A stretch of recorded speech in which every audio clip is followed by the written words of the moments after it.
Para tornar um pouquinho mais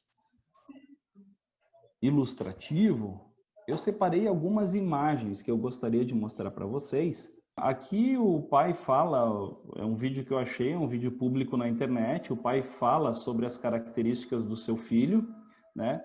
E aqui é muito interessante que o pai está mostrando desde pequenininho esse bebê com aqueles movimentos que eu falei para vocês de flapping, que é essa coisa de mexer as mãos. Lembra que eu falei que isso é uma coisa que é até comum em crianças pequeninhas? Entretanto, a gente vê aqui que hoje é um menininho pequeno, mas depois, quando ele vai crescendo, né, adquirindo idade, quando ele fica com 5 anos, 6 anos, ele ainda mantém esse comportamento. Então é isso que chama muita atenção. Não é só o fato de espremer, de balançar, né, fazer esse movimento de flapping, né, com as mãos, mas é a repetição disso, né? Aqui também o pai fala sobre uma característica que é comum, que é caminhar na ponta dos pés. Esse caminhar na ponta dos pés é uma coisa também frequente. A gente vê bastante em crianças com essa característica de autismo já de forma muito precoce. Aqui a gente tem o balanceio do corpo e também a batida de cabeça. Tu vê que isso pode, eu volto a falar, pode acontecer com crianças pequenas.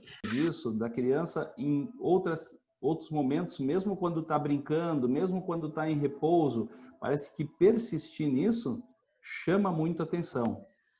Aqui a gente vê o pai falando daquela situação que eu disse das birras. Então a gente vê um menino que está numa situação social, parece que ele está num shopping, ele começa a se agitar e começa a ter um comportamento que parece ser um comportamento de birra. O interessante que a gente vendo esse vídeo aqui é que mesmo ele sendo atendido, mesmo ele aparentemente tendo aquilo que deixava ele nervoso ou irritado, né? O pai atende a situação dele, ele continua chorando, ele continua irritado. O que mostra aqui até adiante que depois parece que eles estão até saindo daquele local, ele está no carro, né, talvez indo para casa, e ele continua com aquela crise de choro. A gente vê que não é uma crise de choro passageira por alguma coisa que ele queria. Começou lá dentro do local e ele continuou chorando. Aqui a gente tem uma característica também, que é quando os pais falam com a criança e parece que eles têm uma baixa resposta assim, ao estímulo verbal, né, e a comandos. A gente vê que o pai fica falando com a criança, falando de forma repetida, chamando ele, e ele simplesmente não olha para o pai, como se não estivesse ouvindo o que ele está falando. Isso é uma coisa bastante comum. Aqui a gente vê uma coisa comum no autismo também, que é a dificuldade da criança de manter contato visual. A gente vê que desde pequenininho isso é muito difícil às vezes filmar e conseguir registrar, mas é uma coisa que se fala muito sobre isso. Aqui a gente vê uma coisa interessante, que as crianças podem desenvolver com textura e gosto de alimentos. Então, crianças quando são colocadas a experimentar alimentos novos, eles ficam mais inquietos, eles não gostam, eles se agitam, o que faz muitas vezes com que essas crianças tenham um repertório de alimento muito restrito, eles só querem comer tal coisa. Aqui a gente vê uma coisa muito comum, que é chamado, né, em inglês eles chamam de STEAMs, ou a autoestimulação, e aqui a gente chama como estereotipias, que são aqueles movimentos que eu estava falando. Palmas, pode ser pulinhos, pode ser balanceio da mão, balanceio da cabeça. Então a criança, quando está fazendo isso, está tentando de alguma forma diminuir essa ansiedade.